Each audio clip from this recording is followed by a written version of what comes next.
You're listening to the Meta Business Innovation and Technology Podcast. Conversations with industry leaders on new trends and products that can grow your business.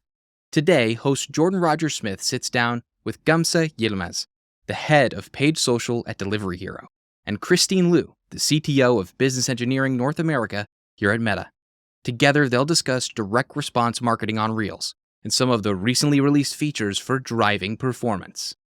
You are listening to the Meta Business Innovation and Technology Podcast. I am your host, Jordan Rogers-Smith. And if you want to learn from industry leaders about new trends and products that can grow your business, then this is the podcast for you. Today, I'm joined by Gamze Yılmaz, head of paid social at Delivery Hero, overseeing the APAC and MENA regions, as well as Christine Liu, the CTO of Business Engineering North America here at Meta. We're going to be talking about direct response marketing on Reels and some of the features that have been released recently to really help drive performance. But first, I'd love to hear a little bit from our two guests and tell us a bit about yourselves and sort of your journey into Reels. So Gamze, let's start with you. Hi, I'm Gamze Yılmaz, and I'm head of paid social at Delivery Hero, as you already mentioned, Jordan. I have been at Delivery Hero for 6.5 years now, and in the online marketing industry for almost 10 years. And this is about me. Happy to be here today. Awesome. Well, welcome. And Christine, tell us a little bit about yourself.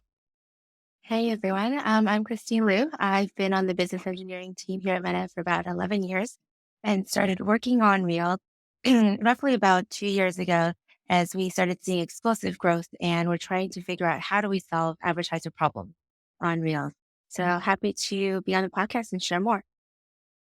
Awesome. Well, let's jump straight into it. And I'll start with a bit of a dumb question. It might seem dumb, to be honest, because I imagine everybody has heard of Reels and what Reels is. But within Meta, we have Reels on Facebook, we have Reels on IG. Reels is spoken about everywhere. But Christine, can you sort of ground us to start with on sort of the importance of Reels and why people should be thinking of Reels if it's not part of what they do today?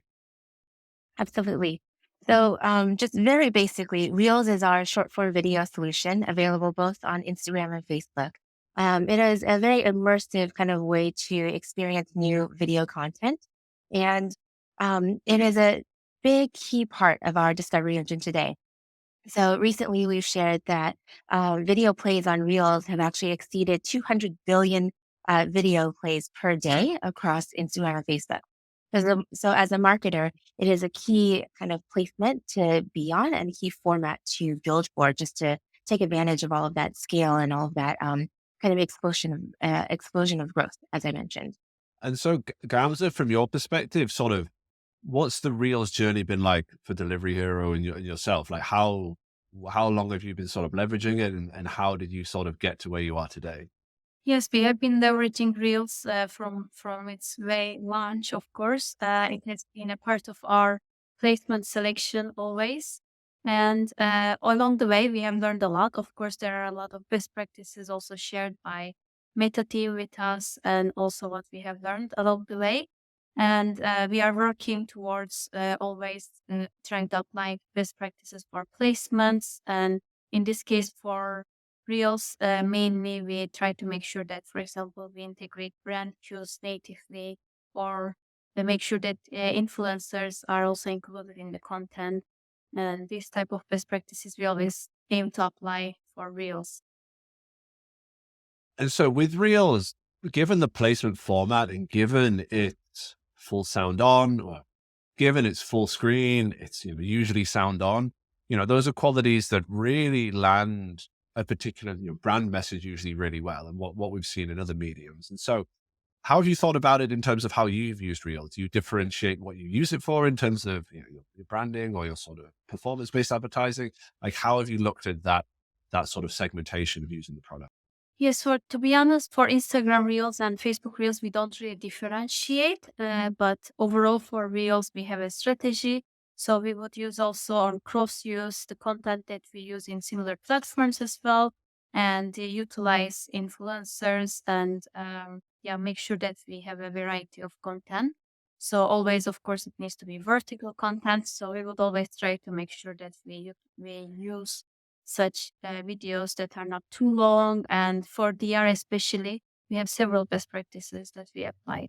If I can just add on there too, I think there's a bit of a meme in the industry about Reels as a video solution being only used for brand and kind of tying video and brand together. But as we're seeing kind of more broadly on Reels, it is actually a good mix of both brand and DR. Naturally, for our brand advertisers, they can use the full screen immersive video kind of aspect of it and able to showcase the brand and also are able to scale with the increase in consumption of Reels. But for DR, we're actually seeing some fabulous results on the DR side as well. I think what has been unlocked here is the ability to kind of showcase the product a little bit more.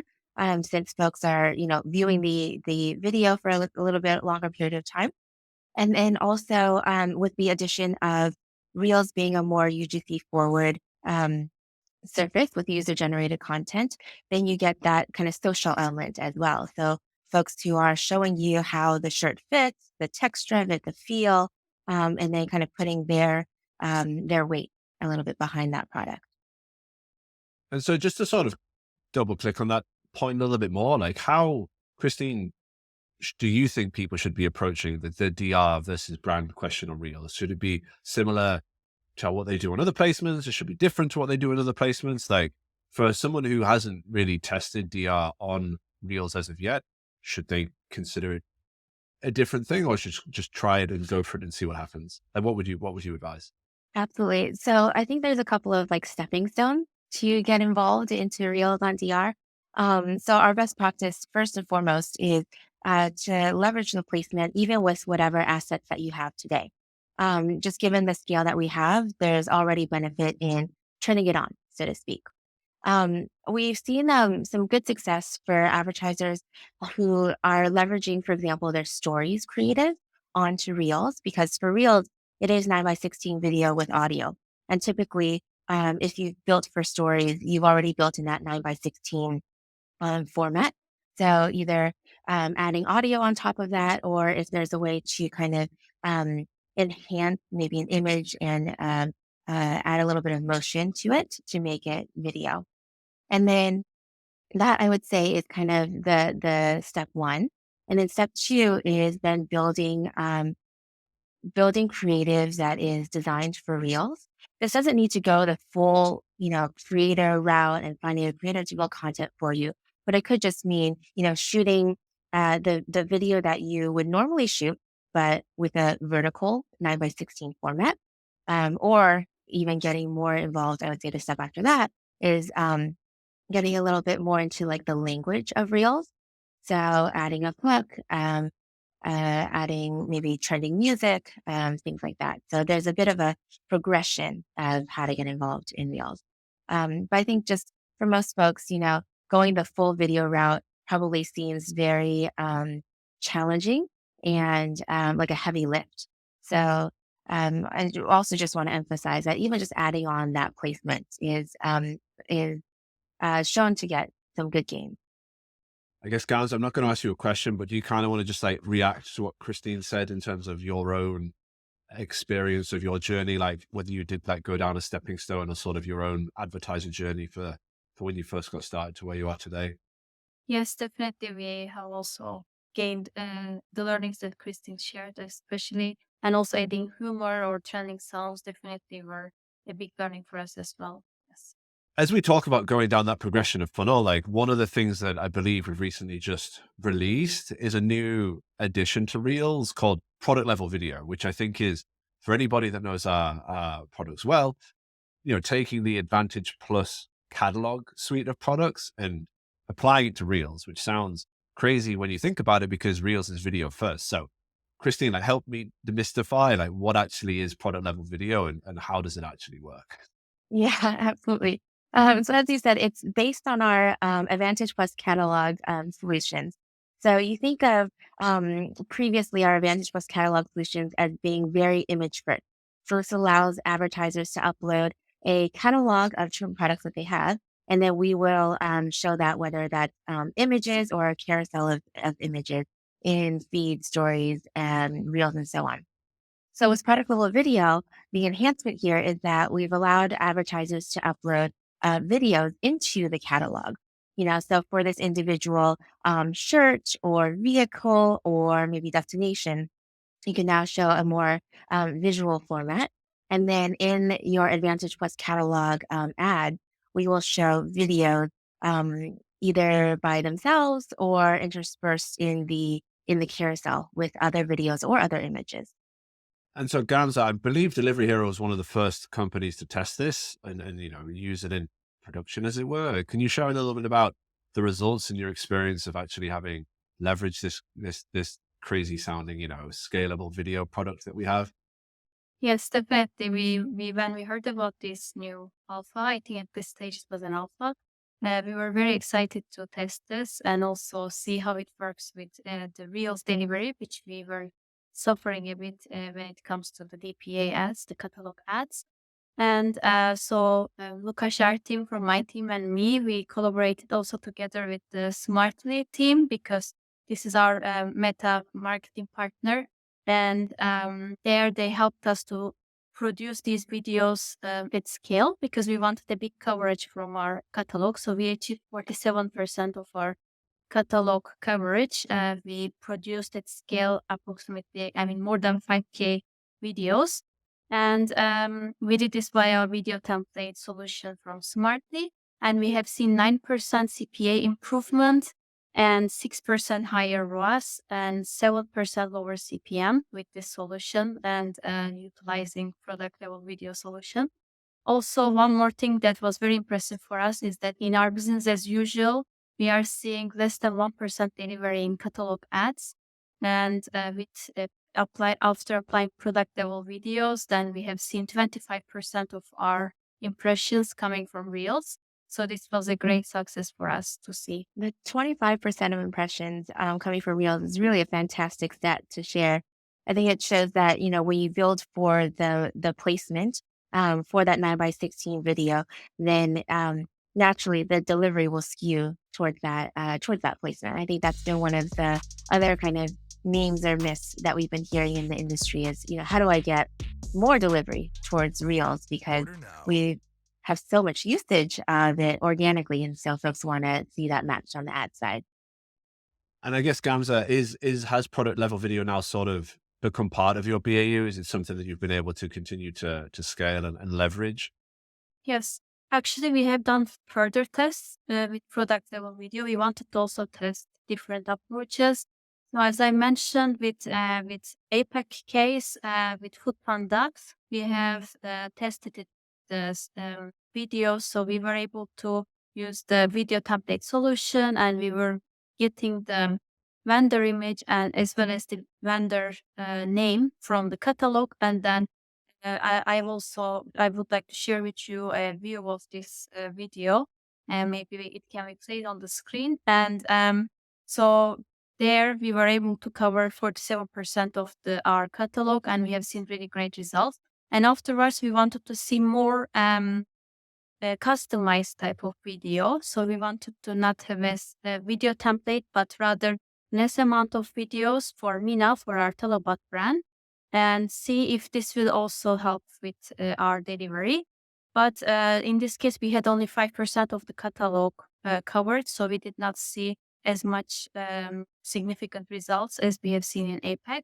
But we definitely keep discovering further possibilities because there's a million of possibilities of implementation in this product. So we continue discovering what else can be done. Can we use video templates or also can we add scale more videos? So we are continuing to discover. So that definitely became a part of our regular BAU.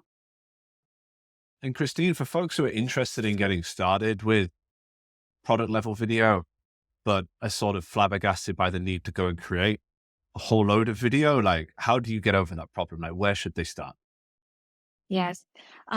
So there's a couple of different ways. First is starting with just whatever video you have today. So typically we found that advertisers, there's not really an advertiser out there that has never done video in general, right? And typically these videos will have some sort of product in them. So we've seen actually some good success with advertisers who traditionally were video first, taking those videos and putting it into their catalog. So for whatever product it is, matching that to the product in the catalog.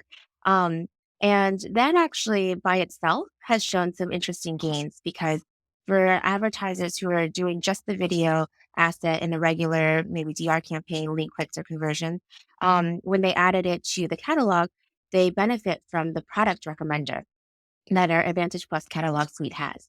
So I saw a couple of gains there, and that's super easy by just using that same video asset and then attaching it inside of a catalog.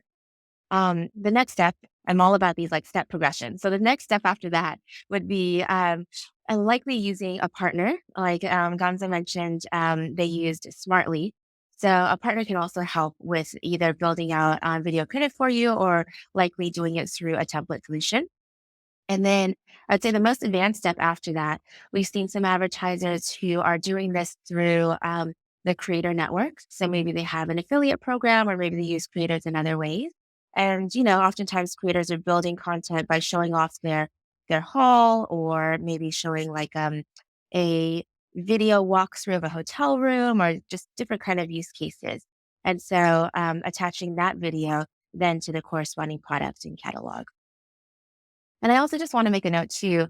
Product level video has seen some really interesting successes outside of our traditional like e-commerce and retail industry. I mentioned a couple of travel examples here and auto examples, um, and we're seeing that because of the kind of video format of it and the ability to kind of deliver that on the real surface on other surfaces, it just opens up a lot of opportunity for some of our non-traditional Advantage Plus catalog advertisers. Yeah, and then in a similar vein, Gamze, with what Christine just said, sort of what did you learn going through that process? Did you start small or did you go straight to a partner? Sort of how did you sort of sequence your steps through that? And what did you learn as you went through? And what are you going to take away when you start running activity, into next year? And what do those learnings look like and the improvements that you For us, yeah, there were two main learnings. One would be, if possible, have the coverage as large as possible from the BAU feed so that it can deliver as much as possible and the results are significant and delivery. Because one special thing about our catalogs at Delivery Hero is that they are location based.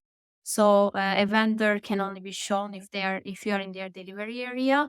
And because of this, we need to have as much coverage as possible. Maybe for fashion brands, that would be different. And that would be then more possible with a smaller amount of videos to get great results. But in our case, we needed to have as much coverage as possible. So this was one big learning for us. And the second one is the availability of two different features, which was really great. And we tested both options and we want to learn more about that. One is you can choose when you are setting up the campaign after applying all the videos. You can choose either based on the preference or the conversion tendency of the user. If they are more converting towards videos, then show video. And if they are more likely to convert on images, then show the image. And the second option was, no matter what, always show the video if available. So this is kind of enforcing that the video views are more. So this was also another great feature that we really liked and we found really great. And in our use case, it was more likely that the user behavior option worked better. But we would like to also gather more learnings on that. So this was also a great learning for us. And Christine, from someone who's actually been building and very close to the product, what learnings do you have to share? Like, what have you seen be successful on top of what Gamze just said? I think definitely the testing with the video first or using the video and images together. I would also say that from a size of catalog perspective, I think Gamze, you shared a really interesting kind of business use case in that the user would only see a few certain products just because of the radius. Depending on other industries, we've also seen, where there's not that location element. We've also seen that the size of the catalog, even when it's a little bit smaller, just to begin testing with, can still also work. And I kind of wanted to call that out because it's not necessarily that, in order to start with product level video, you need to have 100% coverage. You need to make videos for all of your hundreds of thousands of products. It is still, acceptable to start with maybe a subset of top performing or a specific region, from a food delivery perspective or whatever it may be, and then begin testing there just because we know that video production is quite costly. And even just initial set of products have seemed to work well for most advertisers. So we're coming up to the time that we have available to us today. And so I want to close by a broader question, which is, you're both very experienced and spent a lot of time working with Reels. Like, what are the tips and tricks you would share for people who are using Reels who may not have seen success, or for people who are skeptical about using the product to start with? Like, what would be the big things that you would want them to watch out for and take into consideration when they begin this Reels journey, or they improve their Reels journey to sort of go down Christine's steps of the funnel, as it were? Christine, I'd love for you to start. Absolutely. I think there's just an element of like getting started first and getting your feet wet into the surface. Look, we started off this episode by sharing about the 200 billion Reels plays per day. And the other stat that I'll share is that half of our time spent on Instagram and Facebook is on video. So for advertisers that are not on this surface, we're really kind of missing out on a big opportunity. So one is really just getting started. We also have a lot of resources about how to build creative. So there's a creative playbook for performance that will walk through a couple of very standard template types for those that are interested in building a more reelsy type of look. The template types would be, for example, like a product dump, where you see like a quick flashing of different images of different products that make a video, right? And so there's ways like that to get started building video per se that are not necessarily having to shoot film. From my side, for DR at least, we always seen that the native looking content or having the brand views natively really important, and also the user generated content is a big plus. But a variety of content also works well. For example, as I mentioned, when it comes to PLV, we have seen that even with a video template, we were able to achieve success. So I think testing a variety of content always also a great strategy for Reels, because you never know what will at the end resonate with the users. And for me, those would be the top learnings. That is all we have time for today. So thank you both for joining and sharing your expertise. And I hope you enjoyed this episode on Reels and leveraging product level video to drive DR performance. Big thanks to Christine, Gamze for sharing your expertise, and links to any resources we mentioned today will be available in our show notes. Thank you for listening to the Business, Innovation, and Technology podcast. Be sure to subscribe to get notified whenever there's a new episode released, and help us share these insights with others by leaving a 5-star review. We hope you enjoyed this episode and would like to thank today's guests, Gamze and Christine, for sharing their time and insight with us. You can find links to any resources mentioned in today's show notes. If you enjoyed this episode, be sure to subscribe and leave us a 5-star review. And thank you for listening to the Meta Business Innovation and Technology Podcast.